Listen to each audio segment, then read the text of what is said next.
Hey guys, welcome to my new blog. তো এখন প্রায় 9টা বাজে, আমি এখন যাচ্ছি স্কুল। আমার স্কুটিটা খারাপ হয়ে গেছে, তাই জন্য টোটোতেই যাচ্ছিলাম। আর আমার স্কুলে মোবাইল অ্যালাউ না, তাই জন্য মোবাইল ঢোকামাত্র জমা করতে হয়। তো এই যে আসার সময় আমি আবার ব্লগ শ্যুট করতে করতে আসছিলাম।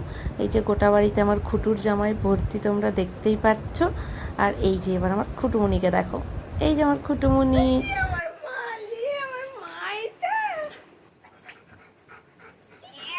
তো খুটুকে আদর করার পর, চটকাচুটকি করার পর আমি এসে গেছিলাম ক্লাস করাতে। তো আমার ডান্স ক্লাস ছিল। স্কুল থেকে আস্তে আস্তেই আজকে 2:30 বেজে গেছিলো। আমার দুটোই স্কুল ছুটি, কিন্তু টোটোতে অনেকটা লেট হয়ে গেছিলো। তো 3টে থেকে আমার ক্লাস ছিল, ক্লাস করাচ্ছিল। আর এই যে আমার ম্যানেজার এখানে দাঁড়িয়ে আছে। আমার মা কোনটা কোনটা আমার মা, আমার মা কোনটা? ওইটা আমার মা।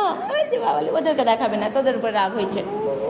হাতি হাতি পাপা, হাতি হাতি পাপা, হাতি হাতি পাপা।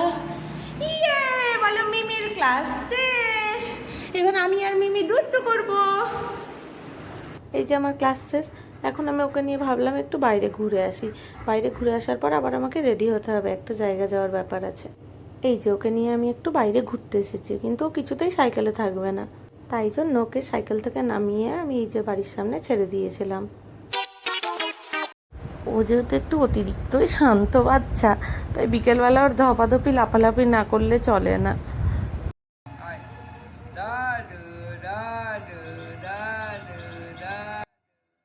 তো দেখলেই ও দাদুনের সাথে খেলতে ব্যস্ত।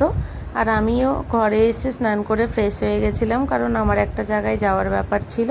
তো এই যে আমাকে খুব সুন্দর করে বোন রেডি করে দিয়েছিল। আমার বোন খুব সুন্দর মেকআপ করে, তাই ওর কাছে সুন্দর করে রেডি হয়ে আমি একটা প্রোগ্রামে গেছিলাম। কোন প্রোগ্রামে গেছিলাম আমি নেক্সট ডে তোমাদের সাথে শেয়ার করব।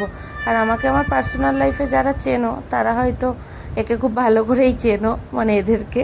তো নেক্সট ব্লগে জানাবো আমি কোথায় গেছিলাম। আপাতত এই ব্লগটা কেমন লাগলো অবশ্যই জানিও। তো এবার খাওয়া দাওয়ার পালা। তো দেখা হচ্ছে নেক্সট ব্লগে। টাটা।